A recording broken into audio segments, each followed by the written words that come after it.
एकटा चीज गौर करैत हेबै जे अपन मिथिला के धियापुता जो बाहर रहैत हैत तो मैथिली नहीं बाजत, अंग्रेजी हिंदी फटियाइत रहत एकदम। एहन बात नहीं छै ओकरा मैथिली अबैत नहीं रहै छै, कारण ई छै जे ओकरा मैथिली बजैमे लाज होइ छै।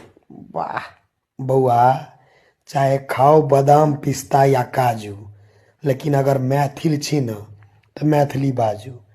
अपन संस्कृति अपन कल्चर के किया बिसरै छी? अरे गर्व से मैथिल छी अपना सब यौ, की नहीं छी अपना सब लग है? लेकिन अहाँ सबके हिंदी अंग्रेजी फटिया के देखबा के जे हम पढ़ल लिखल छी, बड्ड काबिल छी, व्यापक छी। कोई नहीं सब पढ़ल लिखल बुझे अहाँ के। ई जे अधगर डगरी छलकत जाए वाला है, कनी मनी ज्ञान भ जाइए तो हिंदी अंग्रेजी फटिया लगे छे।